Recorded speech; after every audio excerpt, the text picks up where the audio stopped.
Joining us now is Professor of History and Social Policy at Harvard University, Alexander Keyssar. Welcome, Professor, and let's get right into it. The development over time of voter ID laws is on everyone's minds. So what's your perspective on voter ID laws? Well, my perspective on voter ID laws, I guess, is twofold. On the one hand, I think it's very reasonable to require the presentation of some form of ID before voting. I don't think that that's an irrational or repressive thing for a state or for our country to do. Most countries do it. On the other hand, the way in which voter ID laws are administered in the United States right now has the consequence of being discriminatory and making it difficult for people who don't have driver's licenses, to state it briefly, to vote. So, Professor, there is some history to this as well, of course. And how has that history of voting restrictions in the United States shaped the perceptions of these laws? Well, the history of voting restrictions is one of, it's a little bit of an up and down story, because early on in the early republic, voting was by voice or even by ballot. People would show up in their neighborhoods, and there was no need to present any kind of document, but people could be challenged by electoral judges saying that you don't really belong here. It's in the late 19th century that you start getting formal voting registration laws, which required you to register in advance.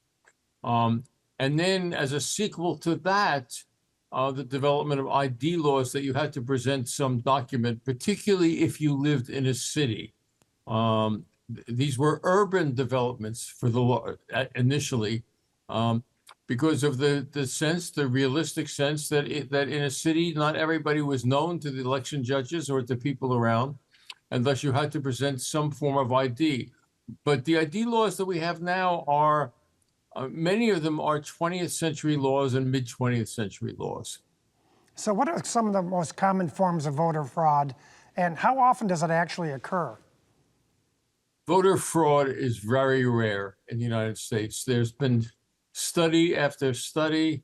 There have been charges again and again that voter fraud is massive. It is a minuscule phenomenon. Remember back to ancient days when George Bush Jr. was president, and he instructed his U.S. attorneys to go out and find more and more instances of voter fraud. And he even removed some U.S. attorneys because they couldn't find it. Voter fraud is not a serious issue in the United States. So now multiple states, in fact, the majority of states now have some form of voter ID laws. In states where there are no voter ID laws, what stops someone, for example, from walking into a polling place and representing themselves as another person, or voting multiple times? Nothing stops them. I live in such a state. I walk into my polling place, and they ask me my name, and I tell them my name and address, and then I vote, and nobody asks me for anything. There's no evidence, as far as I know, that Massachusetts has more voter fraud than any other place. I mean, the voter fraud that has occurred in recent years has involved some voting by mail or some other issues, but not what is called in-person voter impersonation. And that's what the ID laws are designed to prevent. So there's a difference between states that require IDs versus states that request them. One's a requirement, one's a request. How would they differ? Well, the state that requests it, you don't have to show it, and there is no penalty, and you are as a rule, you are permitted to vote, even if you don't show ID. In a few cases, I think that those votes may be thought of as provisional ballots. That's to say, they're not counted towards the final tallies until it's established that you are who you said you are. But the issue, I think, or what has become an important issue and a political issue, is in those states which require ID, and again, from my perspective, that's not unreasonable, what kinds of IDs are permitted? What kinds of IDs count? That's that's where the potential for basically voter suppression can occur. Yeah, so I'm going to reiterate, have supporters of voter ID been able to demonstrate that there is a significant degree of voter fraud that a voter ID would possibly prevent? Or is this just more of the narrative becoming the fact? It's certainly the latter. There is, to my mind, and I do study these things pretty carefully, there's no demonstration that voter ID laws prevent fraud or have any particular impact on fraud. Okay, Of so course, the argument that they make is, well, that's because you don't find the fraud because it's such effective fraud, but that's hard to argue against. now, of course, over the history in our country, African Americans after the Civil War were very negatively affected by all kinds of onerous election laws that made it very difficult for them to vote and essentially prevented them from voting.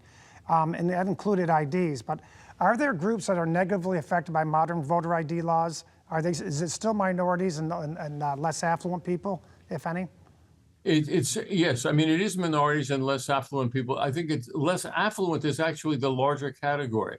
I mean, in most states, you can, if they require an ID, a driver's license will do it. Well, but then you ask who doesn't have driver's licenses, and the answer is the young and the elderly, and particularly the young and elderly who are at the poor end of the spectrum. And that's who is prevented. And then, the question in a lot of places is, well, how would how easy or difficult would it be to go get an ID from the state? And that varies from place to place. So why do you think there's an increased call for voter ID laws these days? I think that it's grounded maybe a certain percentage in the reasonable notion that if you have to present an ID to get on an airplane, you should present one to vote. But I think it's also very much grounded in this deep suspicion that somewhere out there people are cheating, and those people are other, and they are poor, and they are minorities, and they are going to steal our elections. I think it's grounded in an apprehension rather than any real grasp of the facts. Professors, as we noted earlier, 3/4 of Americans believe that voters should have some sort of ID. How do we make it easy for them to get those IDs? Well, I think that what has to happen is that the responsibility for getting an ID has to become the responsibility of the state or the federal government, but voting is largely a state matter here.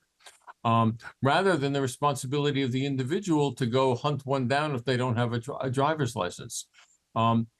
There are systems that almost all countries use of having either national IDs or voting IDs, which are issued to people when they first become of voting age, and those IDs and their ID numbers stay with people for their lifetime. It would take a little while to get this all implemented, but the issue is if a state is going to require you to have an ID, then it's up to the state to make sure as far as possible that you have one and that you can easily have one and that you don't have to get one every 2 to 4 years. Thank you, Professor.